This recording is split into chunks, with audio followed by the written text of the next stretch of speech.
So in the last class, I have shown you the virtual labs designed by the IITs in which we have done the experiment on VI characteristics. We have shown both the forward bias and the reverse bias characteristics.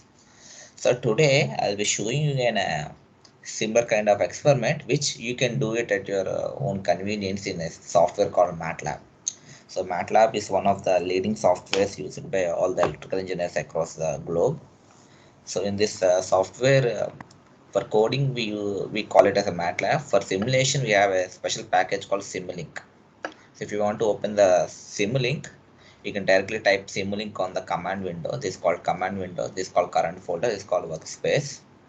Okay. So in the workspace, all your variables will be stored. So, or you can directly click on this Simulink. Then a new window will be opened. Okay. A new blank window will be opened. You can browse there's something called library browser. Okay, if you click on the library browser, a lot of toolboxes will be shown. From the toolbox, you can from the toolbox you can select your elements of your choice. Something like I have chosen a voltage source over here. I have chosen a diode. I have chosen a scope. So is my Simulink page visible to you?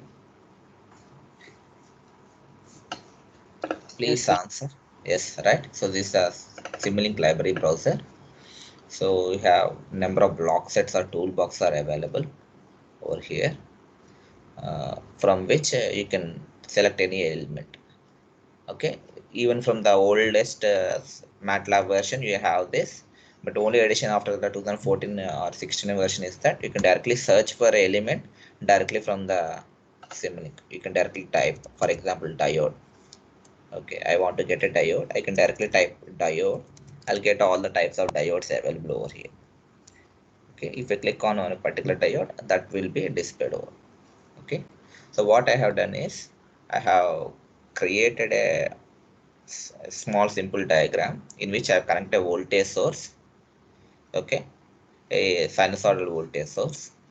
So let me check the voltage. So what you are seeing, the what's the peak amplitude? What's the peak amplitude that you are seeing? 10 Please. 10, volts. 10 volts. 10 volts. Okay, frequency is 50 hertz. Sinusoidal voltage, and this is your diode. So along with the diode symbol, you can see some additional one rectangular box is available, right? That is called as a snubber circuit. So snubber circuit is just a, I can call it as a protective circuit to avoid any dangerous currents. Okay, to protect the diode. You need not worry about what is snubber, resistance, numbers, capacitance. All these things will be available over here, which we'll learn in some other. When you are learning about power electronics, you'll be coming across that. Here you can see that if I click on that, I have a R on. So it's on resistance is very small, only 0.001 ohms. The forward voltage or your cut-in voltage is around zero point 0.8 volts. Okay, and then from this I have if I enable the measurement box. So here we have a show measurement port option is there. If I click on that, I'll get not only the cathode node, I got a measurement node. From this I'm connecting a bus selector. It's called a bus selector. Okay, in the bus selector I have two the diode. One is a diode current. I have the diode voltage. I'm selecting those two signals. Okay, these two signals I'm giving to a port called uh, this is called scope. Okay, I'll close this.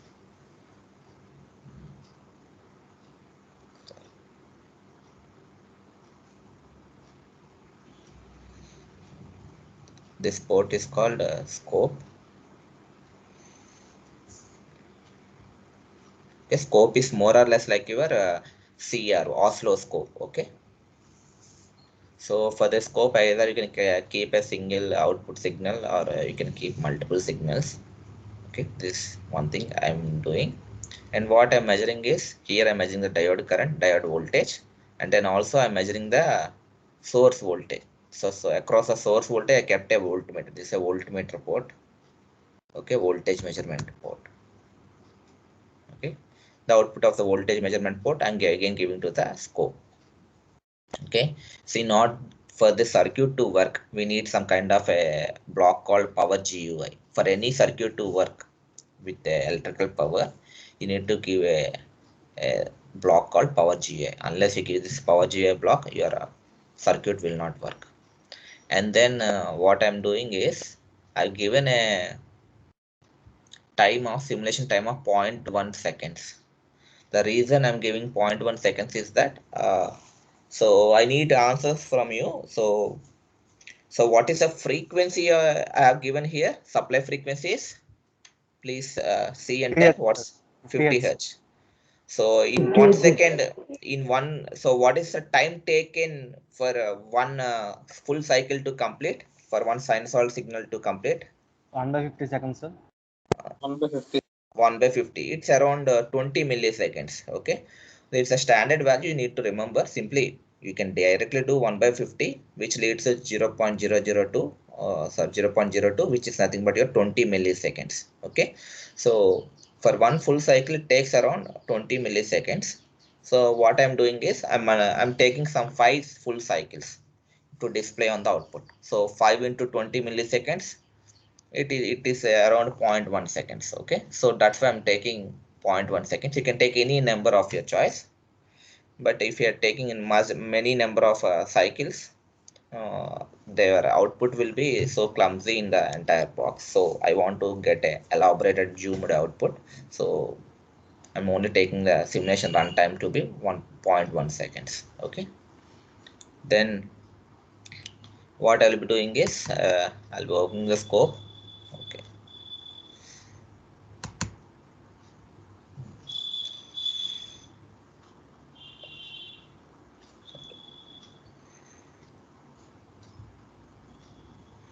I'll be running this. So I have a button called run. So if I click on this, your simulation circuit will be run. So here you can see compelling. If there are any errors are there, it will be shown. Or if there are any warnings are there, it will be shown over here.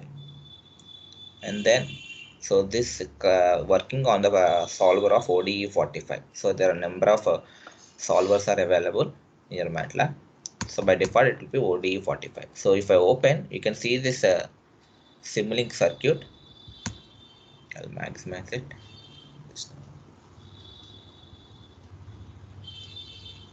Okay, can you see this now? Yes, sir. Yes, right. So this is a source voltage. Source voltage is between 10 plus 10 volts to minus 10 volts. The peak voltage is 10 volts. Okay, this is sinusoidal signal.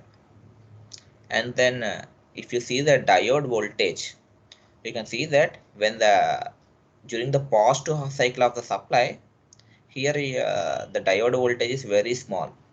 So if I actually check, it will be only around 0.8 volts or something. So let me check that also.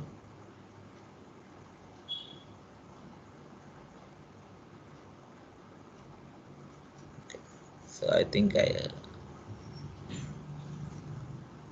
view.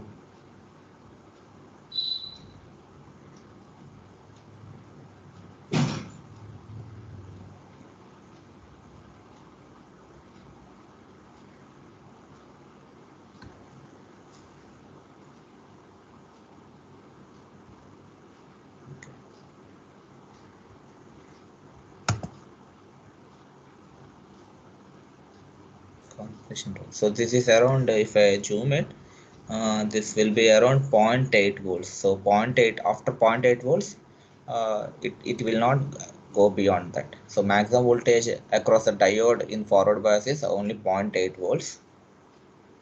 And then in the reverse bias, what you are observing? Please answer. How is the signal in the across the diode in the for the reverse bias of negative half cycle? How is No it? diode current, sir.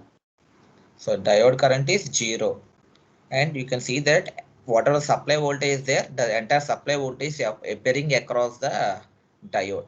The same signal you can observe across the diode. It is as if I can say that entire supply voltage will appear across the diode, and the diode is operating as an open circuit. The diode is acting like an open switch. So when you have an open switch or you are giving some supply, entire supply voltage will be appearing across your diode. So that's why your diode voltage is negative. So okay.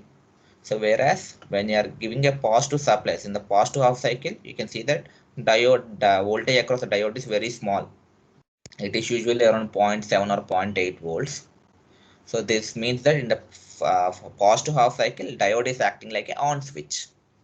You can see that current enter almost full current is flowing through the diode. So enters your current is following the your voltage signal.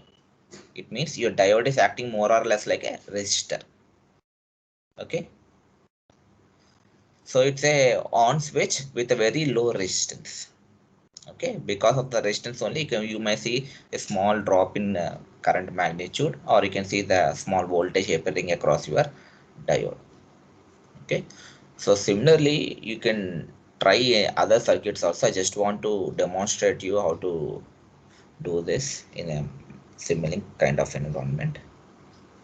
So what you can directly do is you can search for a diode. So have number of blocks are there. So in this thing, what you need to do is that you should ensure that all the elements that you're connecting belong to the same toolbox.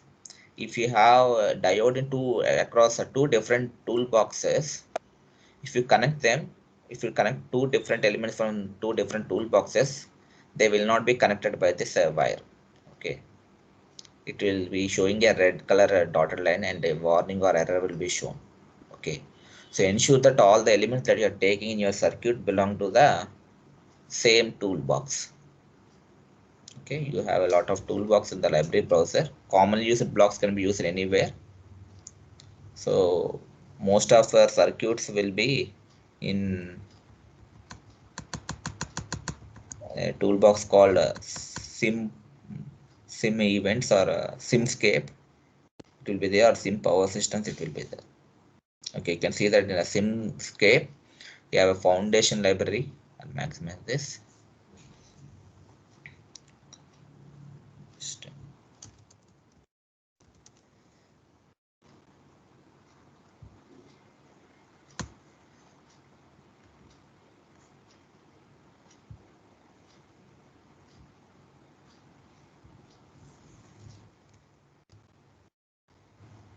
Can you see the simscape now?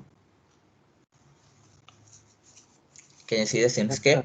Yes, sir. Yes. So where you have your electrical items are there, right? If you click, you'll get the remaining things. So not only simscape, there are something called sim power systems are there. So depending upon your version of your MATLAB, you'll have different toolboxes. Okay. So where you can get all your elements. If you do not know exactly in which toolbox your element will be there, you can directly search in the search box here. Okay. So for example, you have in the electrical simscape, I have something called semiconductors and converters here. So if I click on here, I'll get all my elements. Okay. So this is your diode, some GTO, some IGBTs, MOSFETs, everything are available here. Even your converters are also there. Okay. We shall again come back to the Simulink when we teach your application of diode, that is your full wave converter and half wave converters are there, right? Rectifier circuits using your diode bridge rectifiers, all those things. When we are learning those things, we'll again come back to Simulink and we'll try out the Simulink version of your circuit. Okay, now I'll close this Simulink.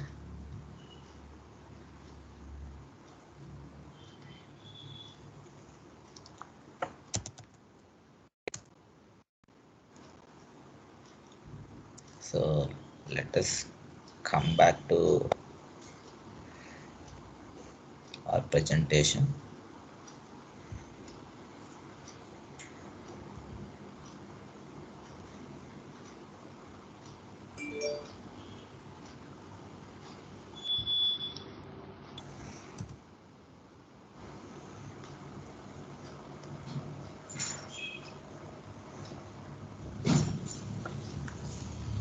So is my presentation visible to you? Yes, sir. Okay, fine. Sure. Okay, mute.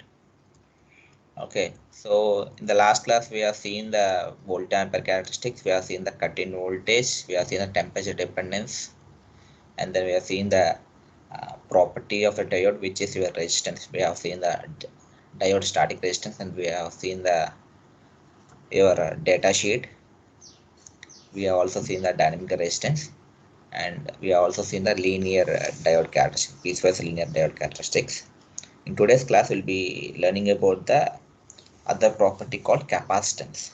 Okay, so what does a capacitor does basically? Please answer. What do you mean by capacitor? What does a capacitor does? It stores energy. Stores charge in the form of Yeah, it stores stores energy, charge. sir. Yeah. It stores energy in the form of electrostatic field in the form of charges. So it means that on the capacitor has a charges stored. If it's a parallel plate capacitor, on the both sides of your parallel plates, you have your charges stored, accumulated on your parallel plates, right? Similarly, your diode will also behaves like a capacitor in both the reverse bias and the forward bias. So we shall see in each case. So first we shall consider the reverse bias condition. So in the reverse bias condition, what happens to your depletion layer width? Please answer. What will be your depletion layer width? Whether it's going to increase or decrease? It increases, right? Decreases. Sir. It increases. Okay, width of a depletion layer is going to increase, and also the potential barrier height is also going to increase, right? So when your width of the depletion layer increases, or your depletion layer or your space charge layer or transition layer, it's the same. Okay, so when its width apparently increases, it means that more number of uncovered charges are there. So you will get more charges accumulated inside your depletion layer. Okay. So the reverse bias causes majority carriers to move away from the junction, thereby uncovering more immobile charges. Here width of your space charge layer at junction increases with reverse voltage. Okay, this increase in uncovered charges with voltage can be considered to be a capacitive effect. So more number of charges are accumulated in the depletion layer. As the width of your depletion region is going to increase, more number of uncovered acceptor ions and uncovered donor ions will be left over in the depletion region. Okay, so this as if your diode is going to store some of these charges, okay, in the transition region.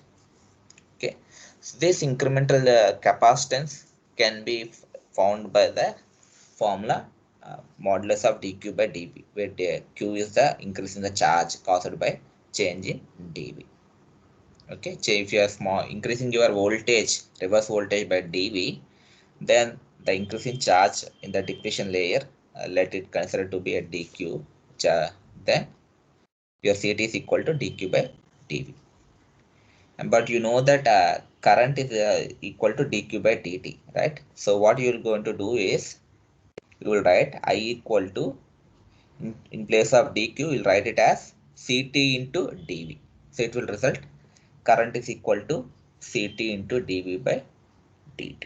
So CT is called as your transition capacitance or space charge capacitance or your depletion region capacitance.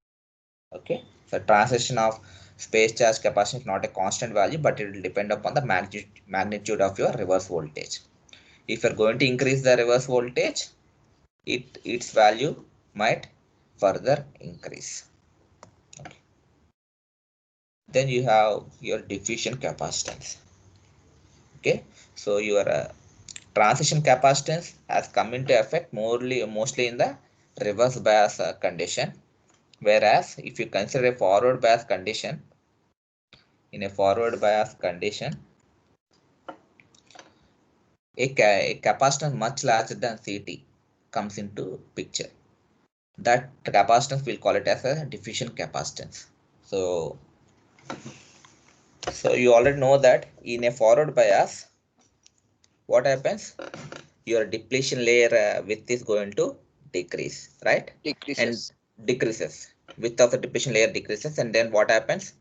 Holes from P side will start crossing the junction and then entering into the N side.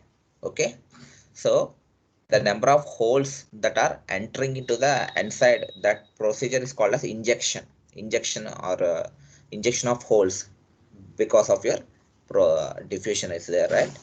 So this injected holes will decrease in number as it moves away from the junction. So I mean to say that, so at the correctly at junction, the number of hole concentration injected into the entire region is more. As we move away from the junction, at the if we are reaching more and more into the end region, the number of holes injected will get reduced. So this reduction is in the curve, it follows a curve of exponent. Okay, it's a exponentially decaying charges. So Pn concentration is going to reduce in N region. So Pn means holes in the N region.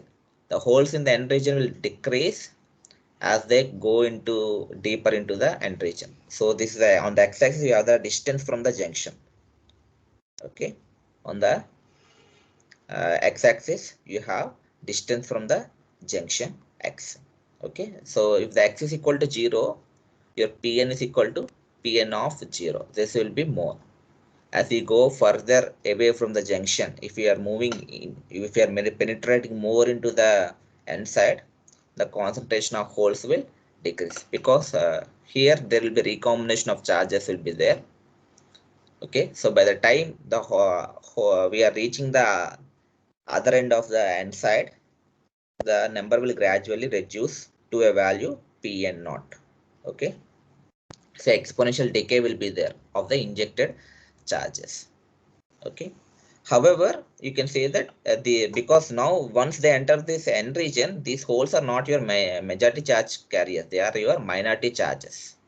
Okay, these are your injected charges, which now are minority in number in the N side.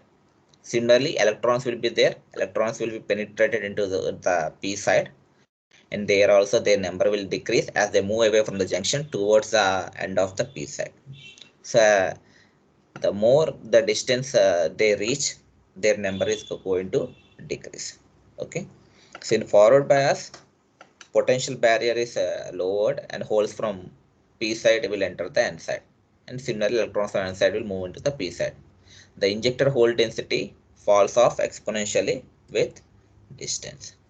Okay, so this shaded region in this curve, okay, this shaded region will imply the injected charge density.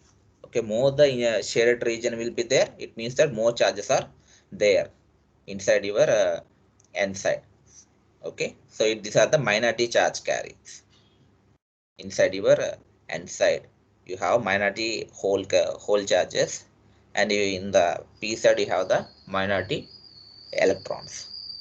Okay, so here we will be introducing this incremental capacitance, which is nothing but a rate of change of injector charges with voltage. So we will be seeing how this area is going to vary depending upon your voltage, how this injector charge concentration is going to vary with the voltage. And then for that we are giving a term called diffusion or storage capacitance. So it is given by the term CD. So CD stands for diffusion capacitance. So CDC again dq by dV. But now here this will take the life of your injected carriers, the mean life of your injected carriers to be tau. So tau is the time. Okay. So here tau is the time. Now Q is equal to, you know that current is nothing but dq by dt. So if I take the mean lifetime of your carriers, charge carriers as tau, your Q will be equal to I into tau. Now what I'll be doing is, in this I into tau, I'll be replacing my diode current equation. In place of I, I'll be writing I naught into e power v by eta vt minus 1. Okay. Now what I'll be doing, I'll replacing this Q value in this expression. CD is equal to dQ by dV. So dQ by dV is now will become, so what is the differentiation of this Q value? Somebody please answer. What happens if this I naught and tau are constant values? These are the mean values, right? So you will keeping them unchanged, and then inside your bracket you have exponential term and you have -1. Differentiation of -1 is 0, so this term will be neglected, and then you have a differentiation of e power v by eta vt. So what is differentiation of e power ax? E power x by e power ax by E power ax into a. E power ax into a. So same thing I'm doing it here. I'm rewriting e power v by eta vt into 1 by eta vt. Okay. So this is your a, 1 by eta vt. So I'm writing this. Now I'm rewriting this. So I'm taking this I naught here. So it is I naught into e power v by eta vt. We know that in the forward bias, current is I naught into e power v by eta vt minus 1. When the voltage is higher, comparatively higher to the vt, then you know that we can neglect this minus 1. So already I told that current is nearly equal to, if is nearly equal to I naught into e power v by eta vt, right? So what I will be doing, instead of this expression, I will be replacing with a simple diode current I. Okay. So finally what you are getting, CD is equal to I into tau by eta into Vt. Here eta is a constant for a given material. For germanium you are taking as 1, for silicon you are taking as 2. Vt will depend upon the temperature. Let us consider that temperature is constant, so your Vt is also constant. Your mean lifetime, let it be constant. So what you are left out? So CD is proportional to I. So if the current is high, then your diffusion capacitance is going to be high. So when your current will be high, in forward bias or in the reverse bias? Where your current will be higher? Please answer. forward bias. In forward bias. In Forward. reverse bias, it is almost zero. It's negligible, right? Since we'll consider the reverse bias current to be very small in microamperes. So I can consider it to be, for practical reason, I will consider it to be nearly zero. So I can say that in forward bias, your CD will be large, because in forward bias, your diode is going to conduct and your current will be exponentially increasing. So your CD will also be exponential curve. Okay. Whereas in reverse bias, it will be very low value, because I will be very small. Okay. So your diffusion capacitance will be predominantly present only in the forward bias, and it is very much negligible in the reverse bias. Whereas your transition capacitance or your storage capacitance, or your space charge capacitance is predominant only in the reverse bias. Okay. So I can say that your diode has a diffusion capacitance forward bias and your space charge capacitance in the reverse bias. Okay. So if you take the graph, so is the graph visible to you? Anyway, I'll zoom it for your sake. Okay. So in this graph, on the x-axis, you have seen that the voltage is there. On the y-axis, you have the capacitance. The range of voltage is in the volts, and the range of your capacitance is in picofarad. Picofarad means 10 power minus 12 farads. Okay. And also you can say that voltage is mostly in the reverse region. So when the voltage is in the positive, means when the voltage is between 0 to 1, you can see that your capacitance is higher. So capacitance is increasing exponentially. Whereas if you are moving from the voltage 0 towards the negative side, so towards -4 volts, you can see that your capacitance is going to decrease. Okay. So predominantly in this capacitance, in the reverse bias, you are having only your space charge capacitance. In the forward bias, you are only having the diffusion capacitance. Okay. So diffusion capacitance is much larger than transition capacitance. In forward bias, diffusion capacitance predominates, whereas in reverse bias, transition capacitance predominates. Okay. So comparatively, if you take the magnitudes, your diffusion capacitance will be a very large quantity than your transition capacitance. This I'll end this topic of VI characteristics. Okay. And now I'll start the new topic called breakdown mechanisms.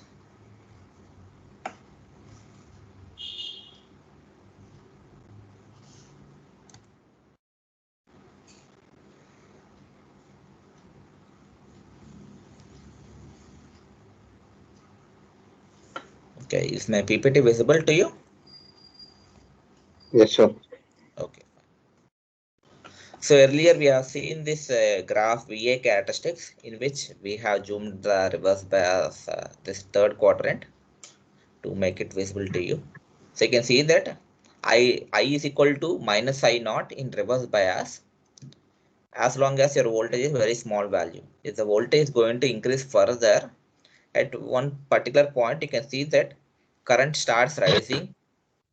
Please mute yourself.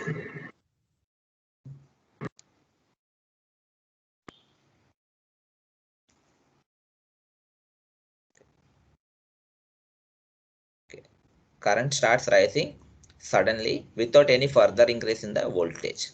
The voltage at which this you are experiencing your sudden rise in current is known as breakdown voltage, and the process is known as breakdown mechanism. We shall see this PPT what is given. Under normal reverse voltage, very little reverse current flows, and so only in the order of microamperes. It's almost constant as long as your reverse voltage is very small value. But when the reverse voltage increases, a point is reached when the junction breaks down with sudden rise in reverse current. The critical value of this reverse voltage is known as breakdown voltage. This breakdown voltage will depend upon the width of the depletion region. So if your width is large, and the breakdown mechanism will be entirely different. If the width of the depletion layer is small, your breakdown mechanism will be different. This width of your depletion layer will in turn depend upon the level of doping. Okay, if you are heavily doping the PN regions. So doping means, what is doping? Anybody please answer. What is doping? Adding impurities. Yeah, Adding impurities. sir. Okay. Okay, mute yourself. Adding impurities. Yeah. So if you're adding more number of impurities, then what happens? More number of holes and electrons will be present. So for such kind of diodes, instead of writing P and N, we'll sometimes in textbook it will be writing P plus and N plus regions. So the diode will be, in some books it will be written as P plus N plus junction diode. Okay, so P plus means that it is heavily doped P region, N plus means that it's heavily doped N region. So more number of ions will, your current carriers will be there. In such a case, what happens is your width of the depletion layer will be reduced. Okay, so depending upon level of doping, your width of the depletion region will depend, which further will decide your breakdown mechanism. So you can try here, you can see that depending on level of doping, we can consider two breakdown mechanisms. Okay. The first breakdown mechanism is known as a Zener breakdown. So Zener breakdown happens in diodes which are heavily doped. So heavily doped means you have a P plus region on the P side and the N plus region. It means that you have a very high concentration of holes and we have a very high concentration of your electrons. Because of this, the depletion region width will be very narrow. Okay, so if the depletion region width is very narrow, whenever you are applying a breakdown voltage, your electric field will be very strong. Okay, if you, whether you know or not, I think you are again coming across this in your uh, EMF. It will there. Again they will introduce, or otherwise I think in your intermediate you might have already come across your electric field intensity equal to potential applied by distance. Okay, V equal to V by D. So if the D is small, if D is very small, your E will be very large value. Okay, so electric field will be very large value. Okay, Okay, so because of this strong electric field, the covalent bonds are broken down. Okay, so when the covalent bonds are broken down, electron hole pairs will be generated. So as the hole pairs are generated, what happens? The current will going to increase. So as you further increase the reverse voltage, a large number of electron hole pairs will be generated, which will result in sudden rise in your reverse current. Okay, so this Zener breakdown will happen mostly below less than 6 volts. Typically, mostly in some textbooks it will be given 4 volts. Okay, so Zener breakdown voltage will be a small voltage only.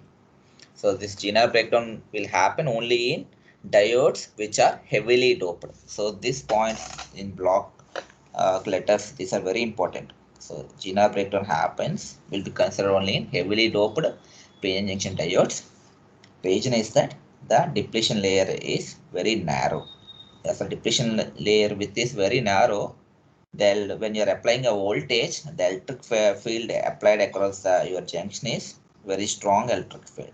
It's a large electric field, because of which covalent bonds are broken. When the covalent bonds are broken, electron hole pairs are created, which will increase with the further increasing reverse voltage. If you are increasing the reverse voltage, your electric field is going to further increase, which will result in more number of electron hole pairs created. So because of this formation of more electron hole pairs, what happens? A large number of current carriers are generated, which will increase the reverse current. Okay, so we shall see a small video on this Zener breakdown. So whether you will hear the audio or not, I do not know, but I'll play this. Even if you do not know, hear the audio, no, do not worry. I'll upload this PPT in the Canvas so that you can see this video later. Again.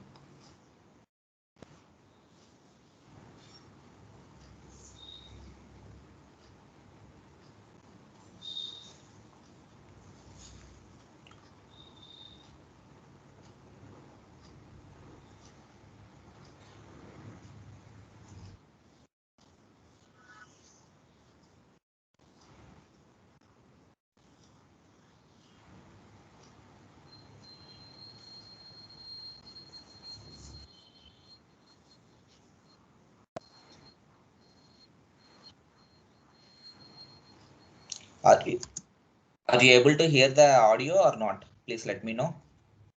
No, sir. No, No, sir. sir. Able to hear. Okay. No, sir. No, Okay, sir. at least you are able to understand that I have already told you the what are contents of the video. Okay, so whatever I told in the block letters that are going to see, I'm only showing it for the sake that animation will be registered easier on your mind. Okay.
So here she is telling that we are keeping in the reverse bias condition, and then she is finding out the electric field intensity by the formula V by D.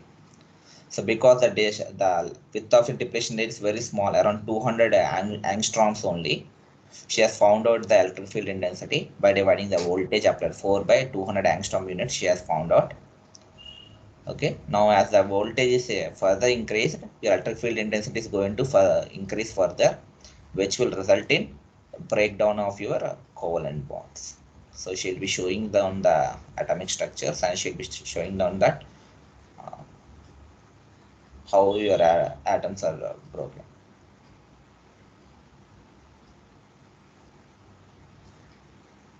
So your covalent bonds are broken, so resulting in more number of free electrons and holes formation.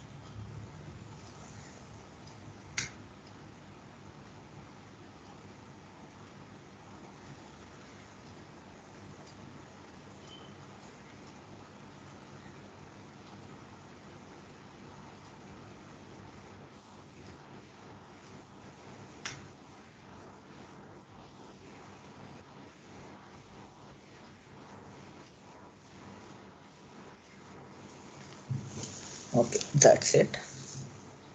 So I'll go back to the next video, next topic, avalanche breakdown. So next is next breakdown mechanism called avalanche breakdown mechanism. So general breakdown mechanism happens in diodes where we have highly doped p-n junctions, whereas avalanche breakdown happens in diodes where the semiconductors are lightly doped. Okay, so as they are lightly doped, what happens? Your depletion layer is wider compared to that of a GNR diode. So your diodes have a wide depletion region. Okay, so electric field will be not so strong. Okay, so here the formation of your electron hole pairs is not due to the electric field, whereas in a GNR breakdown, electric field is the region for creation of your electron hole pairs. Here instead, the electron hole pairs are created because of the room temperature, because of the temperature of the ambient temperature. Small minority carriers will be there in your, so minority carriers means electrons on the p side and holes on the n side will be there. So once you are applying the reverse bias, these start moving across the entire p-n junction. Okay, they start moving from p region, electrons start moving from p region to n region, because in the reverse bias what happens, they get repelled, right? So negative terminals connect to the p side, so electrons in the p side get repelled, they start moving towards the n side. Okay, when they start moving, what they'll do is they start hitting all these atoms in between, all the kind of bonds in between.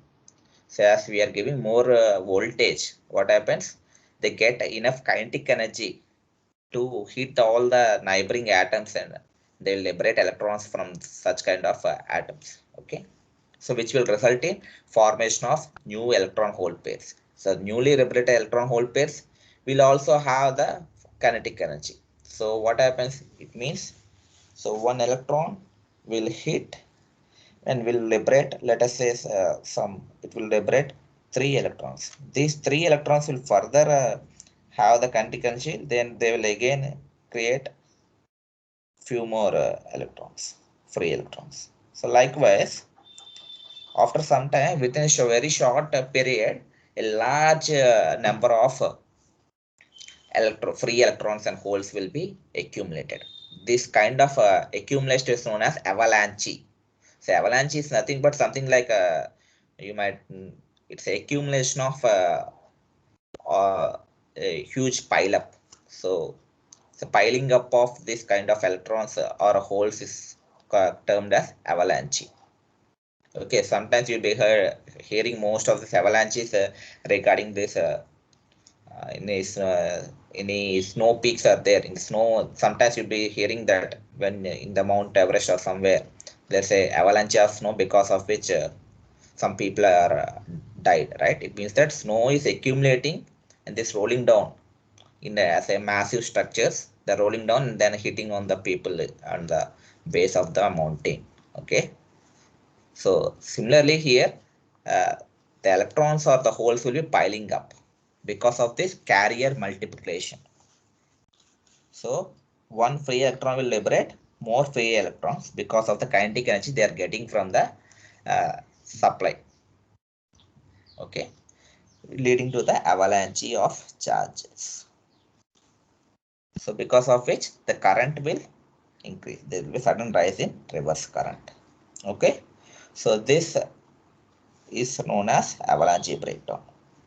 Okay, so this avalanche breakdown requires two things. One is initial room temperature or some kind of a thermal effect should be there for the initial production of your free charges, and then they require energy from the supply. So only if you're giving more potential at the supply, then only there will be further increase in the kinetic energy or the carrier multiplication will take place. So this avalanche breakdown will occur at a voltage higher than that of your GNR breakdown voltage. So usually if we compare a GNR voltage breakdown voltage, that will be less compared to your avalanche breakdown voltage. So VA is usually greater than your GNR breakdown voltage if you compare the magnitudes.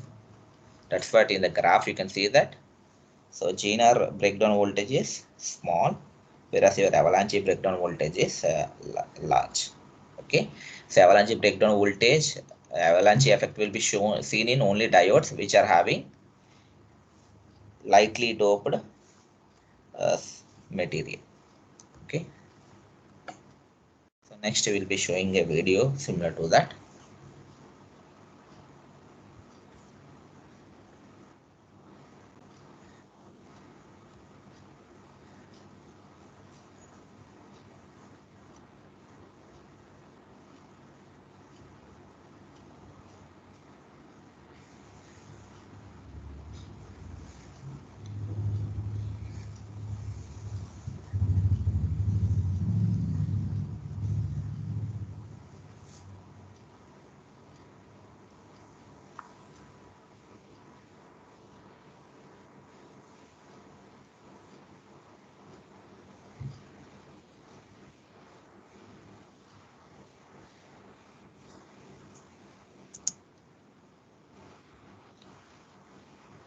So the current that she is showing over here is the minority charge current. Okay, the arrow mark that showing from N type to P type is nothing but current due to the minority charge carriers. Because minority charge carriers are holes in the N type region, they get deflected by this positive terminal of the battery.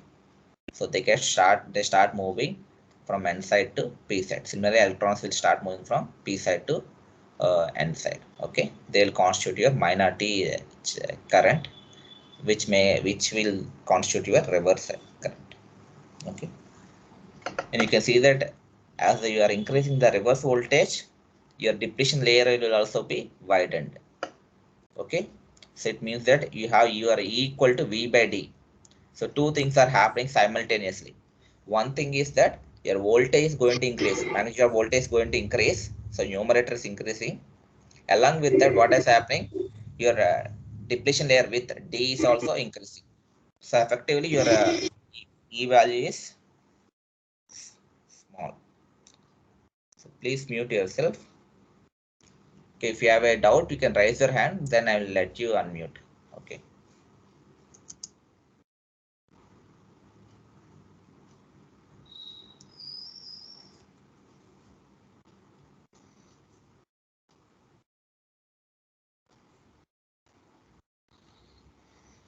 That current is called as reverse saturation current. So reverse saturation current consists of your minority charge carriers.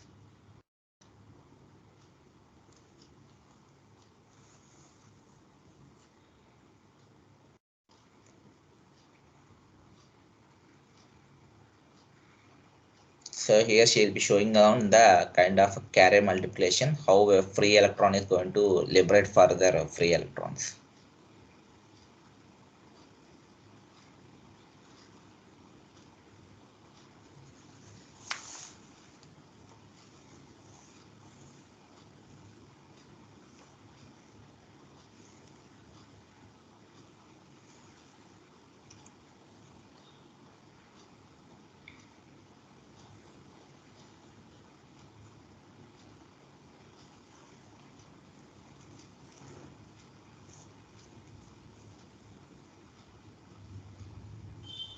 So because of the heat energy or the thermal energy, free electrons are initially liberated.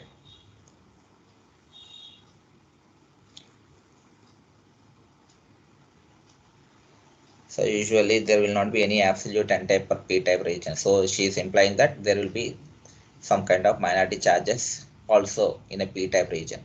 In a p-type, there will be small number of electrons will be there. In n-type, there will be small number of holes.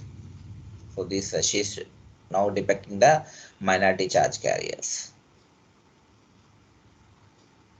So free electrons in p-type region and holes in the n-type region. Okay.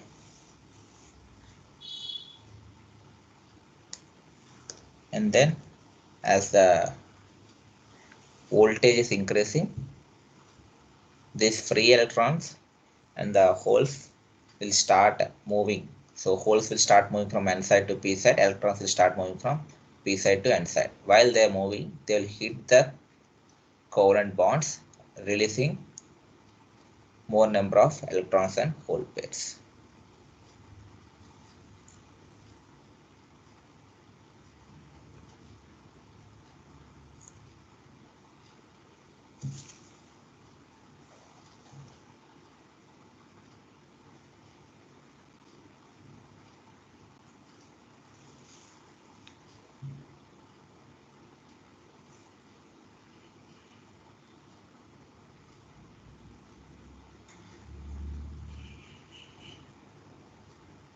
So this free electrons will receive the kinetic energy because of the battery. So they are going to hit the electrons of the neighboring atoms. They will liberate more number of electrons. Okay. This will further hit the neighboring atoms.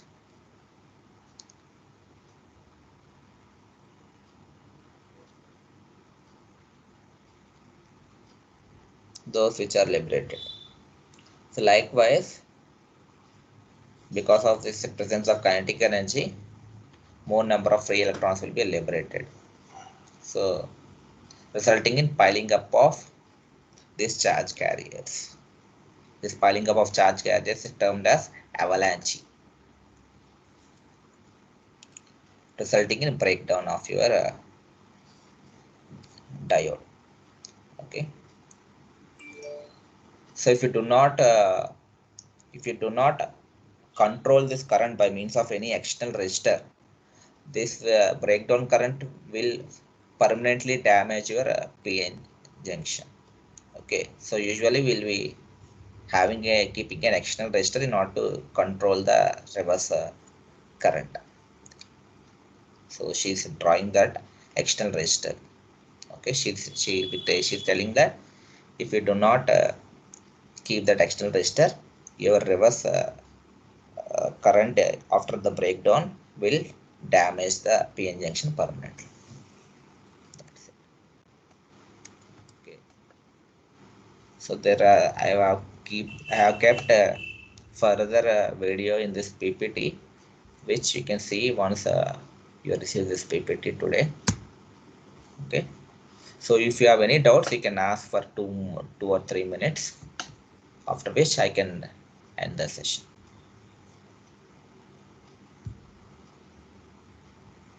Okay. If you have any doubts in the